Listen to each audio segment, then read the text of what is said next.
Our recent conversation with Laura Day of the Surf Society and an inspiring hang tenor herself got me interested in the origins of noseriding. Where did it all start? Welcome to the Wipeout Weekly, the daily podcast for beginners, wannabe surfers, and seasoned wipeout enthusiasts. No hype, no filler, just the highs, lows, and honest truth about learning to surf and finding your place in surf culture. I'm your host, Suze Wilson. Let's go out. Californian surf journalist Bill Cleary described noseriding as a sport within a sport back in 1965. If you can call a bunch, well, maybe half a dozen, of maneuvers performed at the front of a surfboard a sport. At one point, it even had its own surf contest, organized by Morley Surfboards, the Tom Morley Invitational in Ventura. It was judged solely by the length of nose rides, with a special prize for the longest one. That was a revolutionary way of judging surf contests at the time. Among the 25 contestants, I recognized a few. Billy Hamilton, Lert Hamilton's dad, Mickey Munoz, Dewey Weber of Weber Surfboards, Robert August of Robert August Surfboards, and Donald Takayama. Hello, Takayama in pink. But the story about the contest, that's for another episode because it is truly riveting. But let's go back to the beginning. How did it all start? No one knows for sure.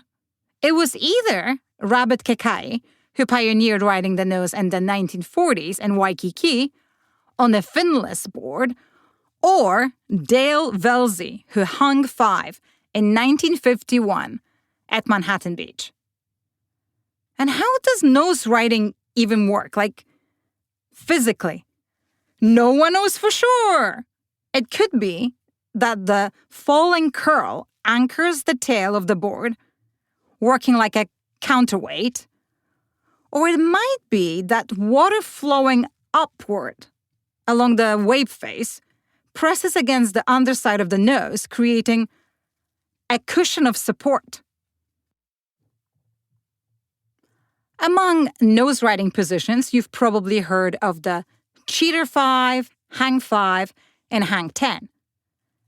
But what about hang heels, also known as heels over? It is an insanely difficult move that's frowned upon by longboard purists, according to the Encyclopedia of Surfing. That is when a surfer hangs 10, then quickly half turns and hangs their heels over the tail while riding backwards. Whatever the maneuver, when you're starting out, you use a shuffle step to reach the nose. When you're more advanced, you cross step. Nose riding pretty much died with the shortboarding revolution in the early 1970s, but its decline started earlier. During the first round of the 1966 World Surfing Championships. You know, the one where either the super-duper nose rider, David Nuhiwa of California, won, or Nat Young, Mr. I hate nose riding of Australia, won. Nat was kind of an a-hole about it. He said, if you just stand on the nose from start to finish, you've defeated creativity and individualism, the very essence of surfing. I never liked the guy. These days, if you want to see how it's done, go watch the queen of nose riding, Kassia Meador, glide her way through an IG feed near you. And that's all for today.